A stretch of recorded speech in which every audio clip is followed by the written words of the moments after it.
November 12, 1979. Oil stand.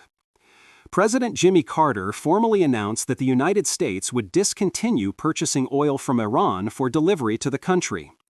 The decision came amid the growing crisis in Iran, where American diplomatic personnel had been held hostage since November 4, when militants seized the U.S. Embassy in Tehran.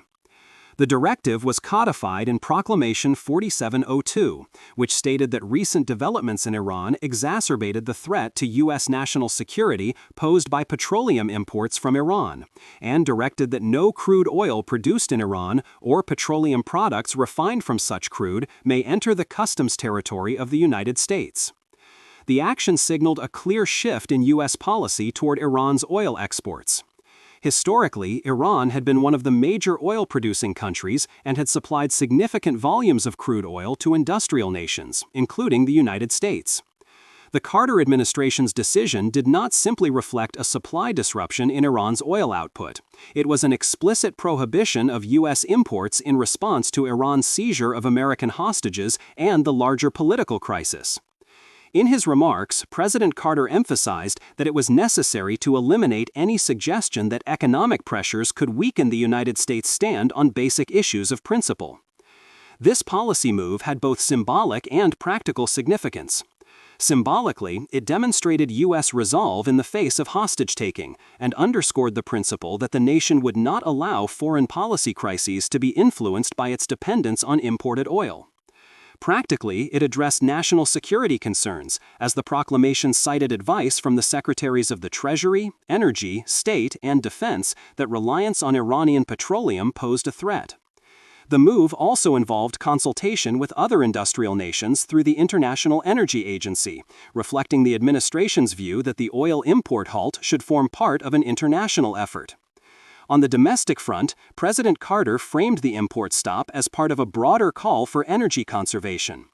He urged every American citizen and business to redouble efforts to curtail the use of petroleum products in light of the decision.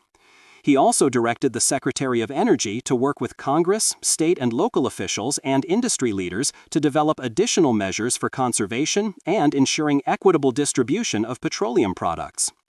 In the larger context of U.S. energy policy, the move reinforced the vulnerabilities of the American economy to disruptions in world oil markets.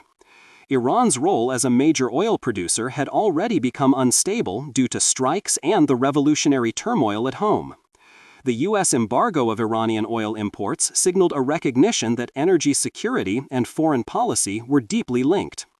It encouraged a renewed focus on diversifying supply sources, reducing dependence on single-country imports, and promoting conservation. Moreover, the decision had implications for the global oil market. It contributed to tightening conditions and amplified concerns about supply stability. The loss of Iranian oil exports and the U.S. move to stop imports from Iran combined to raise awareness of the risks posed by political disruptions in oil-exporting states. In summary, the November 12, 1979 import ban of Iranian oil under President Carter represented a pivotal moment in U.S. foreign policy and energy policy history. It expressed an unwavering stance on the protection of diplomatic personnel and national sovereignty. It also exposed the intersection of energy dependence and international security.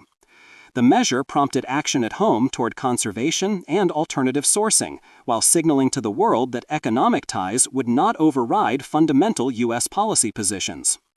For enthusiasts of historical ephemera, visit history-collectors.com to find collectibles that might complement your collection. You can own a piece of history.